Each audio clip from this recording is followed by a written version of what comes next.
All right. So the book is called The Color of Law. And as we lay out in the handout, there's a premise. In fact, let me just, the premise of the book is essentially, he lays out in his preface, is that the U.S. federal government is largely and primarily responsible for the segregation and the wealth disparity that characterizes poor, often Black neighborhoods, and they should fix it. This is the major premise. And so he's going to talk about, it's not just, we know, we talk about, like, in the South there was segregation, and housing thing. Thank you. And we might be aware of a little bit of, here and there, but they use this typically assumption that, America was just kind of racist, and the government, they just kind of was with the sign of the times kind of thing. His argument is like, no. It ain't about, it's not just about like the sign of the times. He's going to present data to say there were places in America that was not segregated, where you had Black folks and poor white people and immigrants living in the same area, but the government very intentionally segregated this in their things to put homes in and create a suburbanization. Like, it was where there wasn't where there was integrated communities, the government actually segregated it for its own purposes. And so his argument is, since the government is primarily responsible for this, then it's the government's job to fix it. That's the premise of his book. Here's the premise of our study. The U.S. federal government is largely and primarily responsible for the segregation and wealth disparity that characterizes poor and often Black neighborhoods, and they should fix it, but they won't, but the church can. So that's the premise of this study. The government, they ain't gonna fix it. They still won't even acknowledge it. But the church, through the power of God, can. Little by little, that's going to be the premise of this study. So let me first lay out some definitions. Then I want to establish give you a historical context, and I've got this from the book, but I read the whole book already, and so he kind of like pieces stuff together. So I'm going to kind of give you the overall picture, and then just the historical setting, and then we will dive in. As we come up, there's going to be certain parts of the chapter which we'll come to, and I'll stop, and I'll ask some questions. We'll come to certain things, certain parts that also will allow us to read some scripture, particularly starting in Proverbs 11:1, and it's on your handouts. And we're going to read, and we're going to find out some things, look at some things. So, yeah, we have a robust study awaiting us. So the first thing I want to do is let's just get some definitions. First definition is de jure segregation. The author uses that, and de facto segregation. De jure segregation is segregation passed or mandated by law or enforced by the government. So we knew. So the example of de jure segregation would be what? Y'all already know that if a segregation that's passed by law and mandated by law. What was the name for that in Jim Crow, right? Black code laws, Jim Crow. That's de jure segregation. Then there's de facto segregation. De facto segregation is segregation where separation still exists, even though the laws don't require it anymore. So America is still a very segregated country, right? You got, and there used to be, you kind of start to see some kind of whatever going on, but especially particularly, you think about Chicago. Chicago is probably quintessential picture of segregation, of de facto segregation. Especially we started going back in the 70s and 80s, right? 60s, when you got Polish Town, you got, I don't know if they call it Jewtown or whatever, but Jewtown, Chinatown, Black neighborhoods, Latino neighborhoods. You had, you know, North Chicago, that area. I mean, you had, it was just all over the place, right? Irish neighborhoods, Polish neighborhoods, like there. I mean, it's like quintessential. Chicago looks like a microcosm of the country, right? So you have this de facto segregation. And I'll say this, that's why, I've said this before, this is why when you talk about issues of black on black crime, it's a myth, because it's really a crime of crime is really a matter of proximity.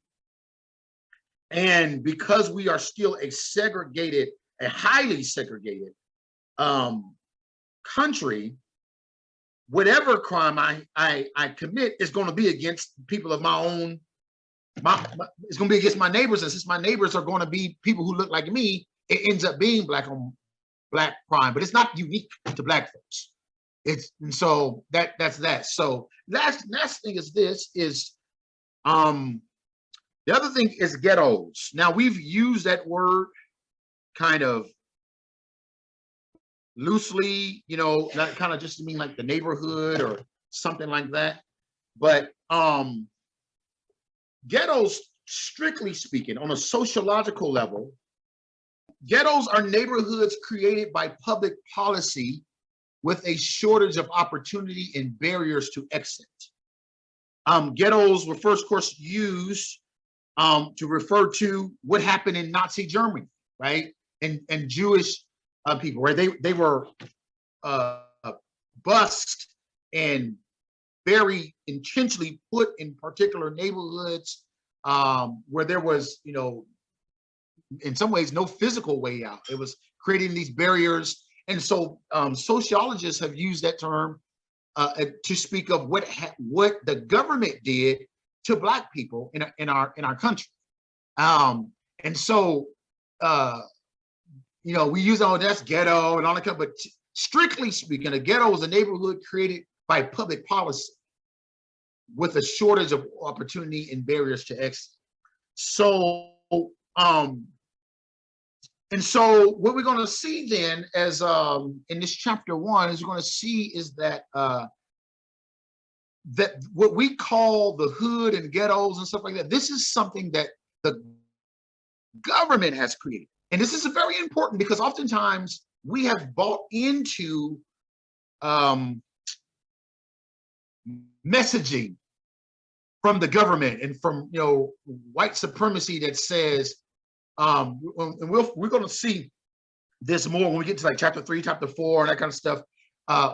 We also mean Black, you can't give them anything. We just tear up our neighborhoods and we blame it on ourselves or our own moral deficiencies. And there's some stuff that we can definitely, take claim for, but the majority of this stuff didn't happen because of quote unquote moral deficiency. It's actually the other way around. It's actually disinvestment, and it's actually what we're going to see, government stacking people on top of each other, population density, that created these things that then created a moral deficiency. And so we're going to talk about that's going to be important because the myth that's circulated and that America created to justify the type of segregation is that the Black folks, they tear up their neighborhoods, they don't care about anything. That was all part of the myth. That was all part of the propaganda and the messaging. And so we're gonna see this. And so these are some definitions. Again, the subject of this study, this is part 1, the church and the kingdom of God's impact on America's legacy of housing segregation. This is where we're going to look at. This is what we're going to look at. So this chapter 1, you can read the preface and all that stuff when you get a chance if you write a book. Chapter 1, in San Francisco, then anywhere. If in San Francisco, then anywhere. And the idea, the premise of this particular chapter is that San Francisco has been kind of deemed to be one of the most liberal, progressive cities in the country. So there's kind of like this thing, like if it whatever California does legally, then other states follow, right? But there's this idea that San Francisco is kind of like one of the most liberal places. So then his argument is then if it can happen, if the government does this in liberal San Francisco, then it is probably a good representation that has happened in other places in the country, all over the country. And he's going to then prove that premise. Because again, when oftentimes when racial segregation and stuff like that is talked about, it's talked about as if it was kind of in the South, and then you maybe had a little bit of stuff, maybe up, every now and then, but it's talked about as if it was a Southern thing. You're going to find out that this is a myth. I've already told you all, talked about before, alluded, the idea of sundown towns, that wasn't a Southern thing, that's a Northern and a Western thing. Black folks already knew down South not to be in white neighborhoods at night. They already knew that. You didn't have to create a sundown town to enforce that. We already knew that. In fact, it didn't matter. It didn't matter if it was sundown in the South. It could be in the middle of the day. They can lynch you. So the very logic of our history tells us, no, this is not. These are Northern and Western things. So let's dive into it. Before we do this, let me give you all the context, and then we're gonna read some stuff. And as we read, we'll get to a point where we get to look at some scripture, and we'll start off in Proverbs 11:1. Let me give you a little historical context. Let's start in 1917. Everybody say 1917. 1917. So this is the year of the Russian Revolution. This would, you got stuff like the Cold War, that kind of, that's all of this is in that same era. Same thing essentially. But the thing is this: we are in this technological as well as economical war with Russia, right? Communism is starting to take over, particularly in third world countries. And it makes sense, because watch this. Communism, in third world countries, people are starving. And communism said, listen, y'all working 9 to 5. I mean, probably that's a modern invention. But you're working all day, right? And you can't feed your family. Well, come work for us and the government. You're gonna do what you've been doing, but now you'll be promised 3 meals a day. Hey, that sounds good to me. Right? And so Russia is starting to become a powerhouse in Europe and in Northern Africa and Middle Eastern places because of what it's promising. Communism is attractive to people who are super poor. The Wilson administration is terrified by it. Woodrow Wilson, anybody know what president that was? What number? 29th president. I think that's right. 29th or 28th, something like that. Yeah. So he's terrified of it. So in order then to get white Americans to buy into capitalism, he starts this buy your home campaign, get your own home campaign. And under the Department of Labor. Now, here's the thing you need to know about Woodrow Wilson. He was a segregationist to his core. He was racist. We already know most of our presidents were. but he was like, I mean, segregation to his core. Spoke publicly about Black people being inferior. And he used once he got elected, like he was making this a federal program. We need to be like, forget just segregation in the South. We need to segregate everywhere. Everybody with me so far? All right, now here's the thing. So he had a plan that was going to, and it's really demonic, right? But it's like, it was going to fight Russian Revolution, and it was going to spread segregation. It was going to be the housing market. Buy your own home, right? That's one of the best ways to buy it in capitalism, because watch this. Once you own something, you're invested in it, right? You're invested in this, and you ain't trying to leave America so close, and when you got property and things of this, all this stuff. So here's the thing, though. He started doing some stuff, the beginning of suburbanization, when you start moving white folks out into the suburbs and stuff like that. But it didn't really catch on, because a year later, World War I would end. And so people coming back, and then the economy is not really taking off like they wanted.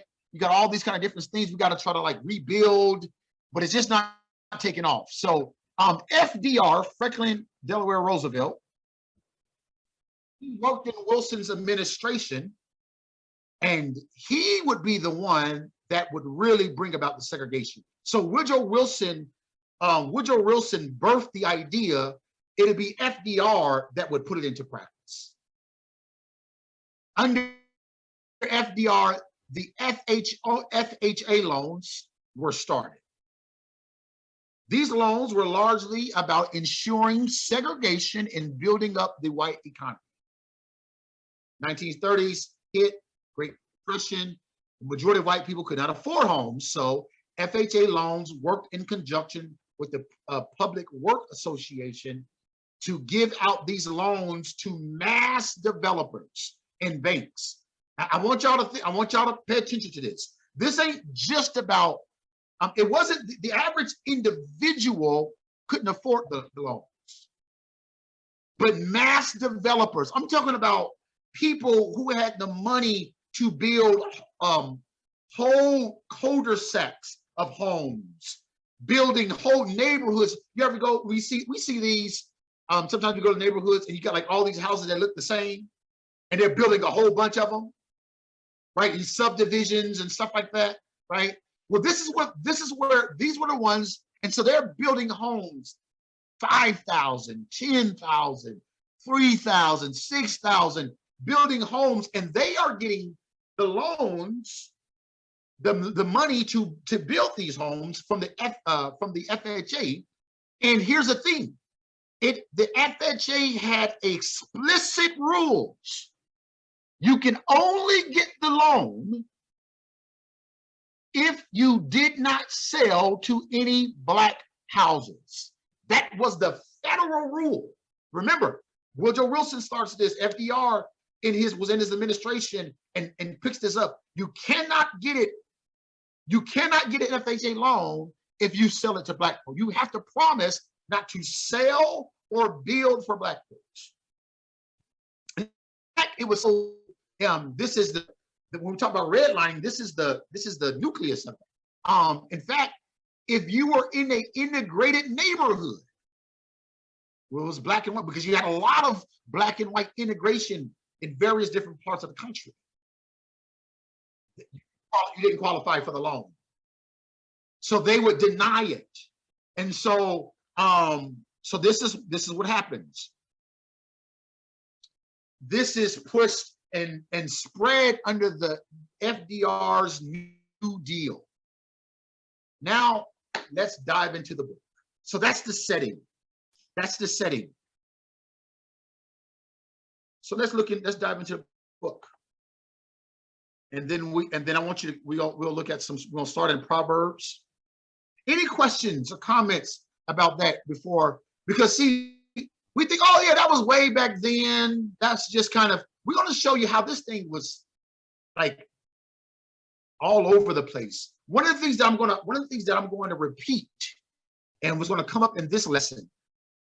When we think about racism, and probably can apply this to a lot of things, we need to think about, I speak about this when I sometimes I'm brought in to speak to white Christians about racism and different stuff like that. And so one of the things I talk about what I call the event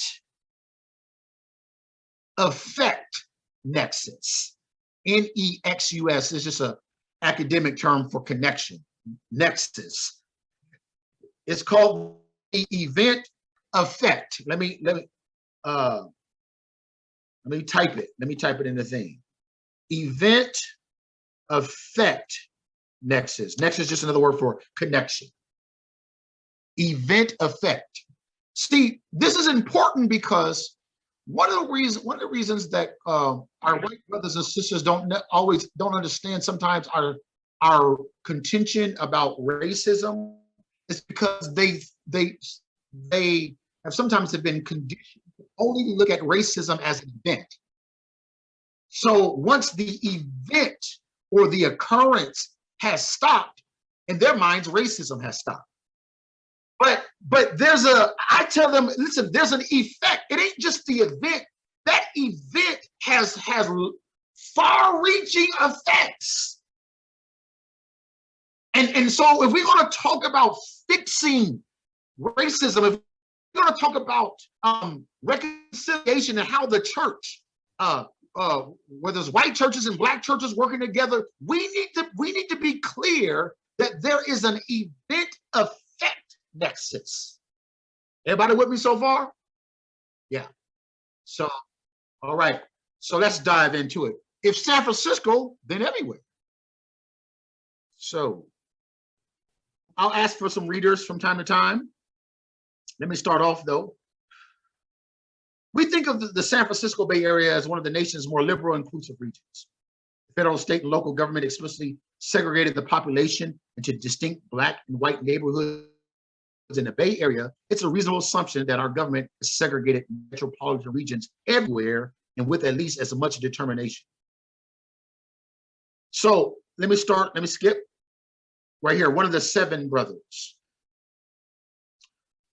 Well, no, let me go over here. Across the bay. Across the bay from the city itself is Richmond, a town with the region's greatest concentration of African Americans during World War II. Richmond hosted the most extensive shipbuilding complex in the nation. Later, it was the best known as the site of a large oil refinery. There I met Frank Stevenson in 2013. After reading an oral history that he had recorded for the National Park Service, I called on him at his Richmond home. One of seven brothers, Mr. Stevenson was born in 1924 in Lake Providence, Louisiana, a town that Time magazine once called the poorest place in America. But he was privileged compared to most other black youths in the South at the time. His father, a pastor, owned the land on which the First Baptist Church sat. So unlike many other Southern black men in the early 20th century, he didn't have to share a crop for white farmers. The Stevensons grew cotton, corn for sale, raised hogs, and fowl hunted, maintained a vegetable garden for their own sustenance. Through the seventh grade, Frank attended a one-room schoolhouse in his father's church with a single teacher who lived with the family. If Frank were to continue, he would have to get a high school, had to get to a high school in town. Many of y'all can relate to that. Let's go down. During this time, Franklin Roosevelt New Deal, first with industry codes and then with Fair Labor Standards Act, prohibited child labor and established minimum wages of about $12 a week in the South, rising to 25 cents an hour in 1938. But to pass such economic legislation, Roosevelt needed the votes of Southern congressmen and senators who agreed to support economic reform only if it excluded industries in which African Americans predominated, like agriculture. Now, let me go to a scripture now. This is a good opportunity to go to a scripture. Now, just before we understand what's going on, FDR, the same guy that's going to do this, the whole thing about the segregation, his New Deal, everybody talk about his New Deal, brought one of the biggest economic booms in the country, the New Deal, the New Deal. In order for him to get the New Deal, he had to compromise with Southern congressmen and senators who said they will support his economic reform if he excluded industries which African Americans predominated, like agriculture. Now, what does that show about discrimination? It shows how it can be subtle, right? They can't just put it in the this is 1938. You can't just say, well, we're going to discriminate against Black people.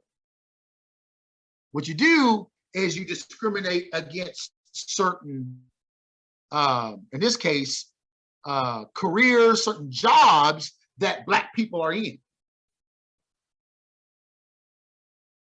Yeah, so right. So you got this cyclical thing going on. As Sister Laws just said, on one level, you only allow Black folks to have certain jobs. Even when we're more qualified, I should be the banker, but you make me the custodian. Right? So you only allow me to have certain jobs, and then you put certain laws in place that would not allow those jobs to get a raise in the minimum, to even get a minimum wage. To rob me of child labor laws. So then my kids now, watch this, instead of going to school, because the majority of my kids now work in the fields, there is no child labor laws for agriculture, right? So so my kids can be work like grown folks and still have to function. Couple things. I'm gonna ask you something in a minute, but let's deal with some scripture. Proverbs, one of the passages. Let me read Proverbs 13:6. Godliness. This is a New Living Translation. Godliness guards the path of the blameless, but the evil are missing. Proverbs, something's going wrong. That wrong scripture. Proverbs 11:5. The godly are directed by honesty. The wicked fall beneath the load of sin. This is New Living Translation. Now, the KJV, New American Standard, talks about unfair weights and balances. We know those scriptures, right? Unfair weights and balances. But it says the godly are directed by honesty, and the wicked fall beneath their load of sin. Psalm 26:1, a Psalm of David. Declare me innocent, O Lord, for I have acted with integrity. I have trusted in the Lord without wavering. Psalm 34:21. Calamity will surely overtake the wicked, and those who hate the righteous will be punished. Godly people find, Proverbs 19:1. I shouldn't have did the New Living Translation. Proverbs 19:1. Better to be poor and honest than to be dishonest and a fool. Somebody read Proverbs 11:1 for me. A false balance is an abomination to the Lord, but a just weight is his delight. Yeah, a false balance is an abomination to the Lord. And we speak on some stuff on here. There's how did the weights and balances work in the ancient Near Eastern time? Well, when kind of like when we go to the grocery store, we have to weigh a scale, and you put like produce on a scale, and then it, the gas is based off of a scale, right? So when you go buy, you pump gas, it's based off of a scale. So have you ever, this actually had this happen one time where I was pushing, how did it work? I was pushing the gas handle. The price was going up, but no gas was coming in. Yeah, right. And so just like, of course, you just go back and just I mean, it was coming, but it was coming. No, I won't say it was coming out. It was coming out very slow. Like it was like So he's like, well, wait a minute, But imagine this. Imagine, let's say, like you're at a grocery store, and I have a scale in front of me, which the scale faces me. And when I look at the scale, I'm the seller. I'm the merchant. And the scale faces me. You can't see the scale. You come up to the cash register and you give me like a whole bunch of apples or something. And when I look at the scale, it actually starts at 5 pounds. Anybody ever had a broken weight scale? And it's not calibrated. It's not calibrated to 0. Yeah. That's my thing. I said, boy, something must be wrong with this weight. Something must be wrong with this scale. Right? It must be calibrated, right? But that's it starts at 5 pounds. But the person who's giving me the apples or whatever, they can't see it. And so then I put the thing in there, and then I turn it for them to see, and then the price comes up. And so that whatever price that they're paying is $5 more than what they should be paying, or 5 pounds more. That's the type of thing that's going on in the ancient Near Eastern time, in the biblical times, but it's more so like they would put rocks and stuff on one side, and then put your food and stuff on the other. And then all you have to do is you can add another on there without somebody's looking, take one off, and that could affect that's a false weight or a false balance. Everybody with me? Yeah. Yes. They did that a lot, Pastor, back in the day. Oh, yeah, that's right. At those country stores, community stores, or whatever you call them, they would put a finger on the scale or pebble or whatever, but they were never right. Yeah.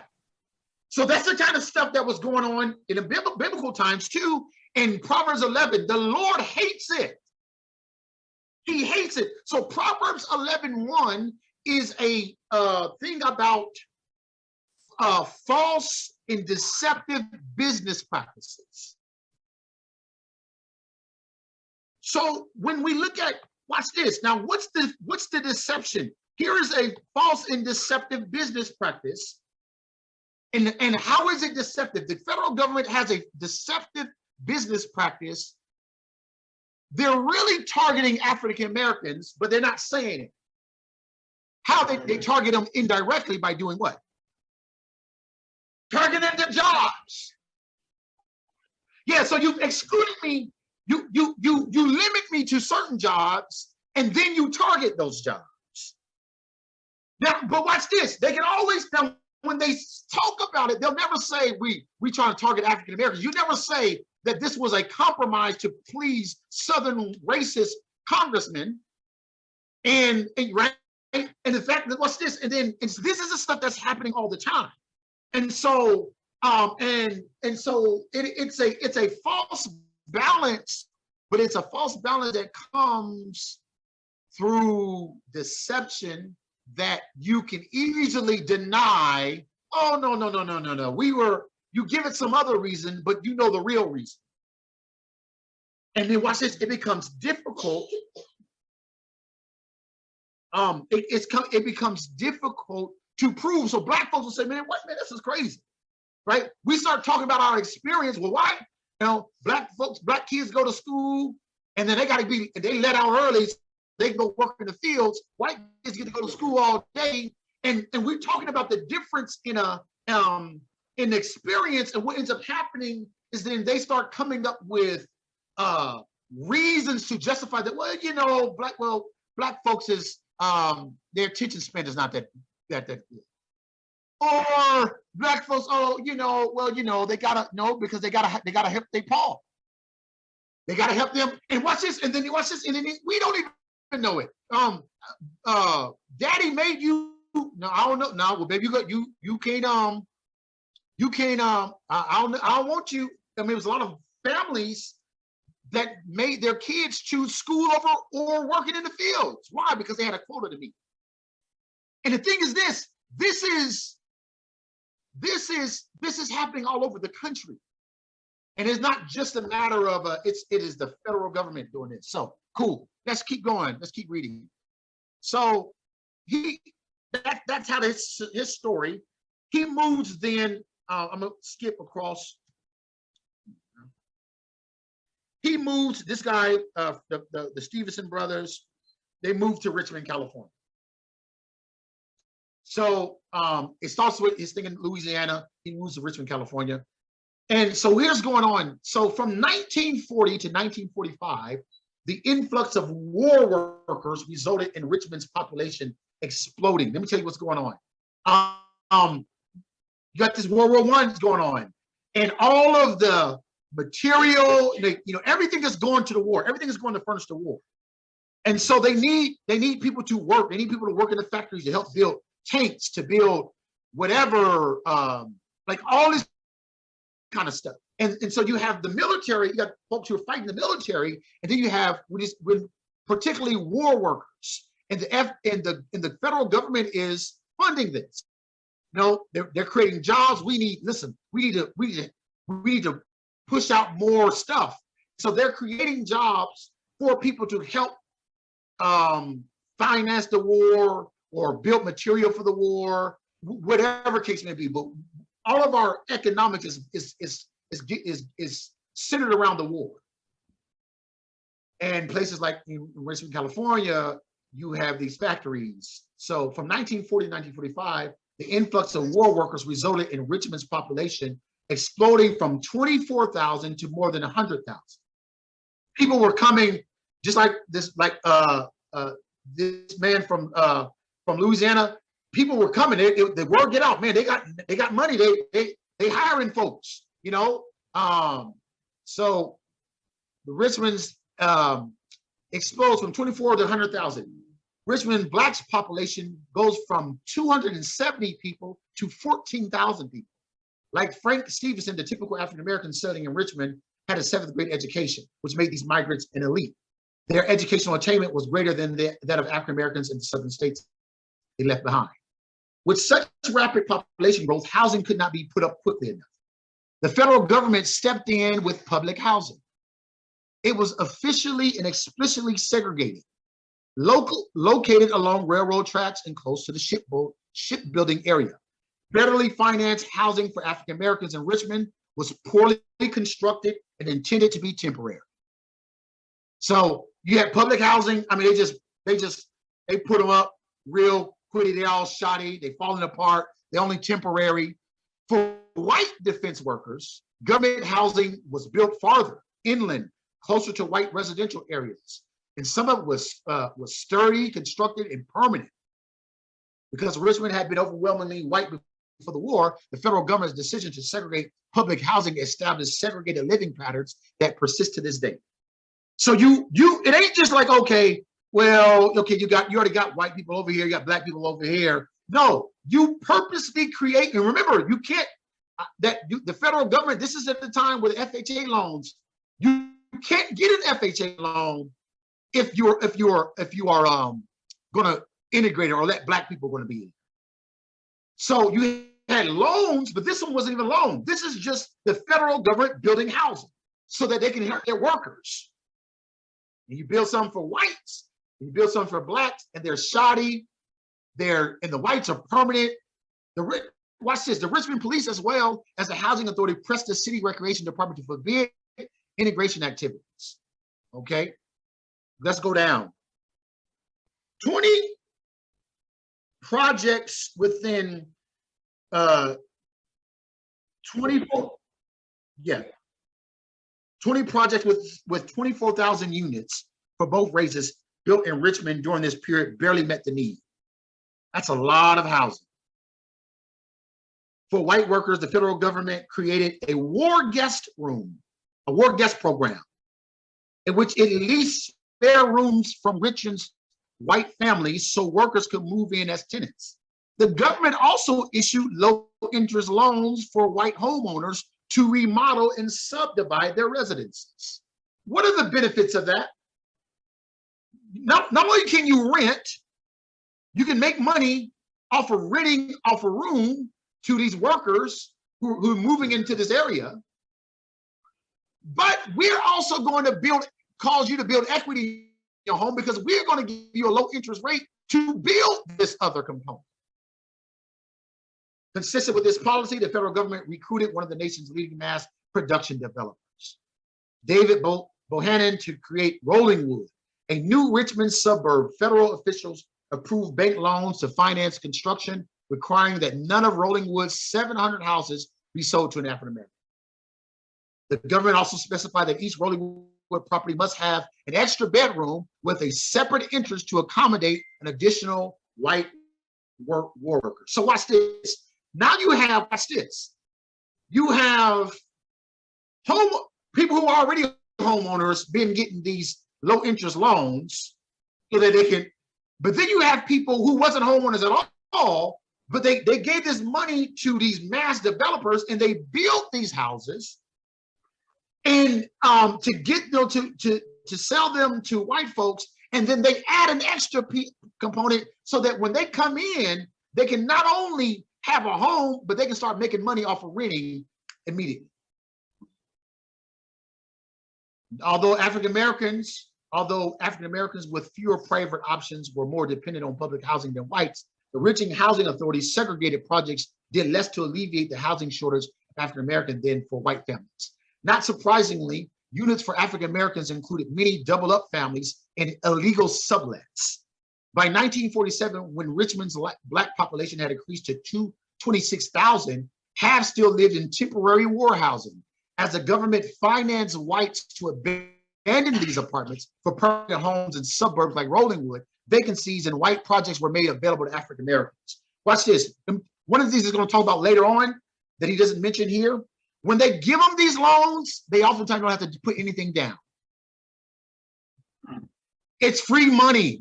And whatever in the money the money that you make with your checks, that'll be enough for your mortgage. So you don't have to put anything down. We're gonna build these houses, not to put anything down, no collateral, no anything. And one of the things what we want you to abandon the apartments that you were living in that was integrated and come out to these houses that we're building for white folks. So you said what you say? You go from new to new, and you go from nothing to having surplus. Now, let me ask y'all something, and then I'm gonna go right back to the scripture on something. What time is it? Oh boy! Wow. Oh well, we are already 8 o'clock. Okay. Let me do this. Let me ask y'all this, and then I'm gonna close out with something about the 10 Commandments in Calvin, and we just have to pick back up. What is we talked about the event effect nexus? Yes, right. What is the effects? I really want to get to another component. Man, my goodness. What is the let me see if I can skip. I want to get to something real quick. Yeah, we'll just come back to it. That's okay. But let me just, what is the effect of that act or those events of racism? What are some of the effects? Some of the effects, I can tell you some. Give me some. Give me one, Rev. Give me one. Do you want? Yeah, because I'm gonna give something too. Addictions to drugs. I'm gonna give Yes. you one. Okay, come on. I say jealousy. Jealousy? Yeah. Okay. I'm thinking that it might have made Black people feel less than.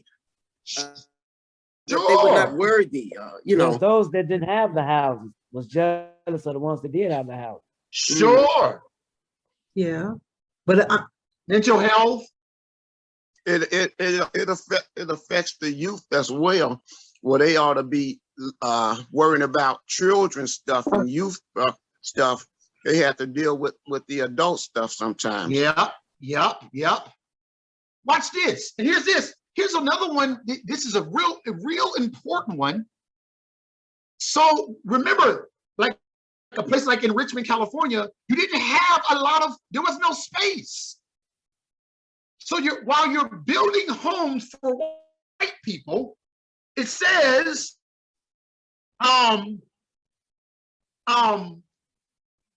Black folks are either moving into white project housings that white people abandoned, or they're moving into, it says, watch this, gradually Black families became almost the only tenants of Richmond public housing, except for 3 permanent projects of sturdily constructed units that had been assigned to whites, most of whom didn't leave. By 1950, the city's ghetto had expanded with more than 3/4 of Richmond's Black population living in war projects. The Black workers like Frank Stephen, who couldn't squeeze into a limited number of public housing units, there were no war gas or other supplemental government programs. He says that they would have to kind of go other places. But what is this? But here's you have the creation of the ghettos. You have population density. You're not building houses and stuff like that. You're stacking Black folks on top of each other. It's going to talk about later on how this, they're just moving in. I think I already said it. He said sublet, right? He said they illegally sublet it, right? Yeah, where did I read that? I don't know. I read it. I just read it somewhere. But they illegally, so now you got houses. Watch this. You have the houses that were intended in apartments, that were apartment buildings that were intended to, let's say, have a unit that's supposed to be, let's say, 3 or 4 units in a building, and now those 3 or 4 units have been turned into 6 and 8 units. So watch this. So now you have, when you only had, let's say, maybe 12 people in a per capita or whatever, or on a block. Now you have 40 people on a block, and it's still the same resources. There's not extra jobs. There's not extra food being brought in, extra. There's no extra space in the schools. Just something as simple as this. And I'm gonna say, I gotta close out something. Something as simple as this: trash. You're not gonna start coming by and picking up trash 2 or 3 times a week. Now you're still gonna do it one time. But guess what? There's more trash. If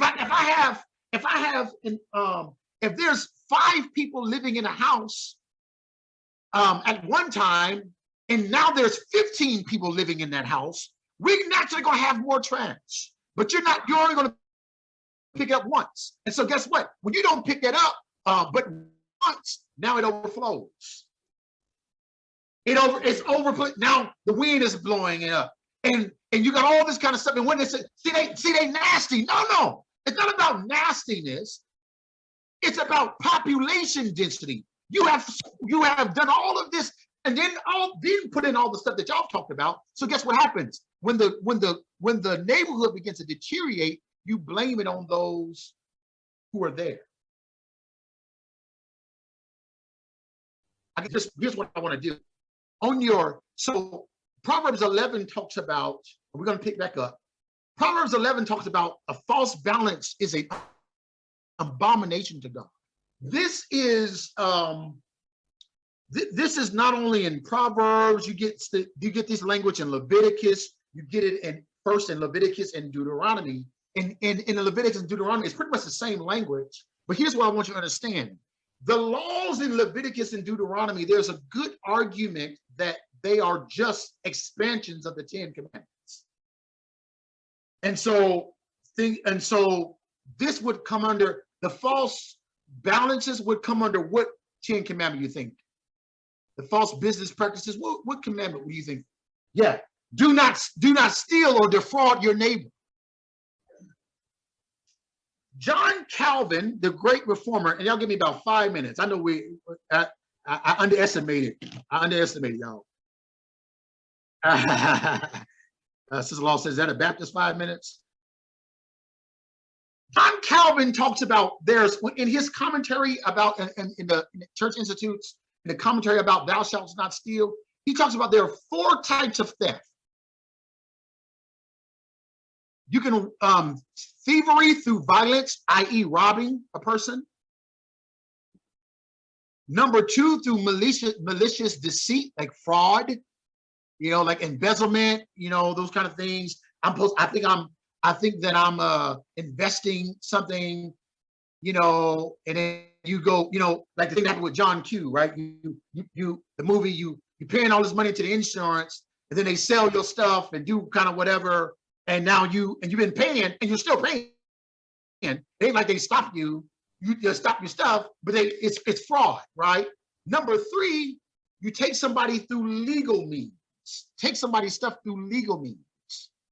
So, like for example, when you raise up the property taxes so high in Black folks' neighborhoods that they can no longer afford to pay it, and so when they default on that, you take it, or you put their interest rate so high, or this balloon mortgage and all that kind of stuff, these bad mortgages, so that where they should be able to afford it, you make it so much more expensive than even white people with the same thing, that they end up losing it, and they lose it legally, but it's still theft. Last one is called self-seeking flattery. This is what by Wiles, under pretense, like, you know, a fraudulent donation. You know, I didn't. They didn't tell me that the Chicago Bucket Boys wasn't a real organization when I got here. Right? If these fraudulent donations,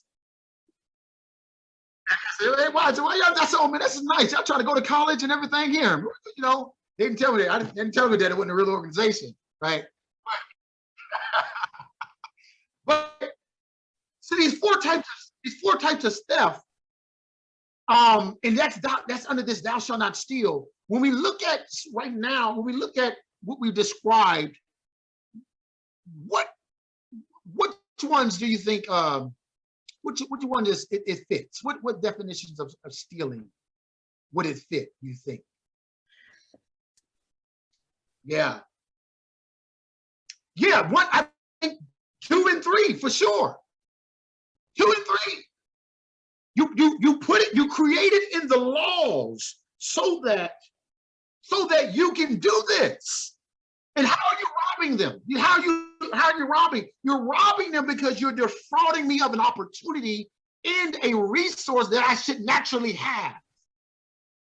And then when I complain about it, nobody owes you anything. Stop being a victim. Even though when this was happening, when it's happening in white neighborhoods, they didn't earn it. They didn't work them, pull themselves up by the bootstrap. The federal government funded this stuff. Give them these things.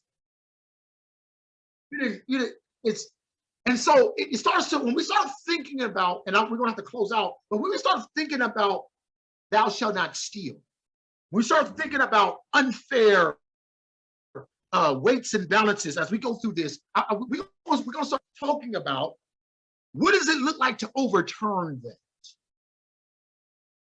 This is something that we ought not to take lightly, and I want you to keep in mind, because we're gonna look at some other stuff. It ain't just about the event; it's about the effect. I'm gonna close out with this. When we look at some of these things, I'm gonna tell you some more effects that it had. You all mentioned some of the mental effects, the stress on children, like with not being able to have the protection of child labor laws, lack of education. I still believe today that one of the biggest ways for our children to escape some of the trappings of the hood is to go get an education. It is still one of the highest ways to do that, right? But when you've limited our educational things because you don't put child labor laws, that has these effects. That means my ability to climb upwardly is going to be affected. Not only that, watch this. You now are also creating an environment. One of the effects that the book was, you're creating an environment where people then now we're gonna see later on. Think about it. Think about if you're the mass developer. You cannot, if you try to integrate. You're building houses. They will not give you a loan if you let Black people. So watch this. How is that going to affect him? Well, one of the things it might do is you realize, well, Black people now become, watch this, synonymous with a risky business. I gotta let y'all go. But listen, here I want you to understand.